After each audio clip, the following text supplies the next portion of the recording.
بسم اللہ الرحمن الرحیم۔ السلام علیکم ورحمۃ اللہ وبرکاتہ۔ وہ خطرے کو بھانپ چکی تھی۔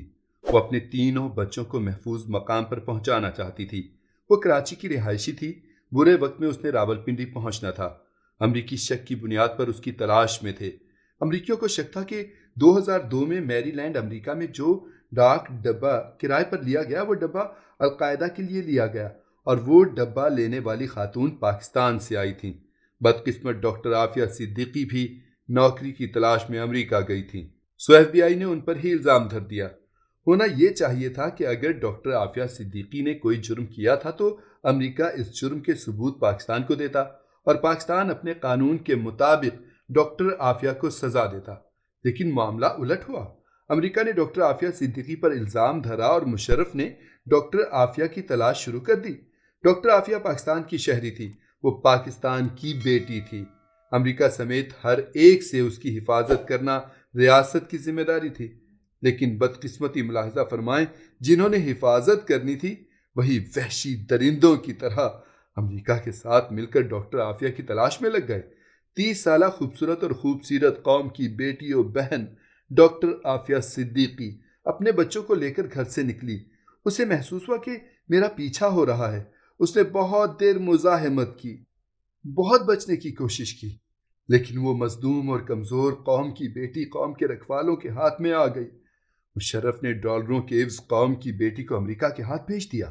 گرفتاری کے وقت ڈاکٹر عافیہ کی گود میں 5 ماہ کا ایک بیٹا تھا، جبکہ ساتھ سفر کرنے والے ایک بیٹے کی عمر 7 سال اور بیٹی کی عمر 5 سال تھی۔ یہ تینوں خوفزدہ بچے ماں سے لپٹ رہے تھے، لیکن ماں نہ خود کو بچا پائی اور نہ بچوں کو۔ عالم الغیب کوئی نہیں۔ ملکی میڈیا نے اس خبر کو نشر نہیں کیا، اس لیے قوم بے خبر تھی۔ چند ماہ بعد تحریک انصاف کے چیئرمین عمران خان نے حامد میر کے پروگرام میں انکشاف کیا کہ پاکستان سے ایک لڑکی کو اغوا کر کے امریکہ کو بیچا گیا ہے۔ جب بات بڑھی تو ایک سٹوری گھڑی گئی کہ ڈاکٹر عافیہ صدیقی افغانستان میں جہاد پر گئی تھیں۔ وہاں اس نے امریکی فوج پر اسلحہ تانا۔ اسی جرم میں ڈاکٹر عافیہ صدیقی کی گرفتاری ظاہر کی گئی۔ اسی جرم میں ہماری اس مظلوم بہن کو 86 سال قید کی سزا سنائی گئی۔ امریکی دنیا بھر کو انسانی حقوق کے درس دیتے ہیں، لیکن مظلوم ڈاکٹر عافیہ صدیقی کے تمام انسانی حقوق غصب کر لیے گئے۔ جج نے مکالمہ کرتے ہوئے ڈاکٹر عافیہ صدیقی سے کہا تھا کہ آپ کو سزائے موت بھی ہو سکتی ہے۔ اس پر ڈاکٹر عافیہ صدیقی نے کہا تھا کہ میں تو اس دن مر گئی تھی جس دن پہلی بار میرے کپڑے اتار کر تلاشی لی گئی تھی۔ واقعی ڈاکٹر عافیہ صدیقی آج کے دور کی مظلوم خاتون ہے۔ ڈاکٹر عافیہ صدیقی سے اظہار یکجہتی کے لیے ہی میں نے اپنی بیٹی کا نام عافیہ رکھا تھا۔ ہم نے ڈاکٹر عافیہ صدیقی کی سزا کے خلاف احتجاجی ریلی بھی کی اور احتجاجی مظاہرے بھی کیے۔ میں نے اس سے پہلے بھی کئی بار اپنی اس بہن سے اظہار یکجہتی کے لیے کالم لکھے، لیکن افسوس ہو رہا ہے پاکستان میں اس مظلوم بہن کے نام پر بھی سیاست ہو رہی ہے۔ الیکشن کا وقت قریب آ رہا ہے تو انتخابی نعرے کے طور پر ڈاکٹر عافیہ صدیقی کے نام کو استعمال کیا جا رہا ہے۔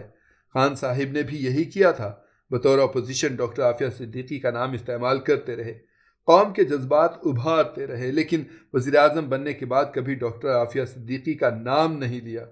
یاد رکھیں، دنیا مکافات عمل ہے اور اچھی گزرے یا بری گزرے، اس زندگی نے گزر ہی جانا ہے۔ ایک دن روز محشر ہوگا۔ اگر ہر بات پر ہر ذاتی مفاد کے لیے سیاست کرتے رہے تو کیا منہ دکھائیں گے؟ اس لیے خدا کا واسطہ ہے کہیں بریک لگائیں، ذاتی خول سے باہر نکلیں، ناک سے نیچے دیکھنا سیکھیں۔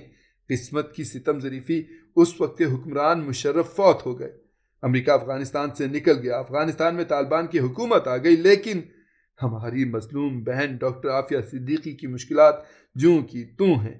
اسلامی ملک ہونے کے ناطے سعودیہ، ترکی، ملائیشیا اور افغانستان سب اس مظلوم بہن کی رہائی کے لیے کوشش کریں۔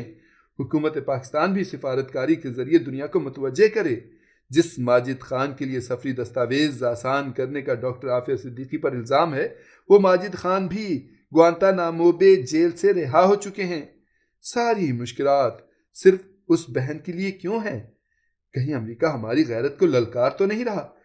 اگر ایسا ہے تو امریکہ کو مایوسی ہوگی۔ ہم فی الوقت غیرت کھانے کے موڈ میں نہیں ہیں، کیونکہ فی الحال ہم مسلمان آپس میں لڑ رہے ہیں۔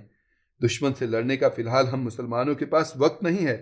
علماء کرام سے سنا کہ انسان میں محبت اور نفرت دونوں فطری تقاضے ہیں۔ جو غیروں سے نفرت نہیں کرتا وہ اپنوں سے نفرت کرتا ہے، اپنوں سے الجھتا ہے۔ جو اپنوں سے پیار نہیں کرتا وہ غیروں پر سب کچھ لٹاتا ہے۔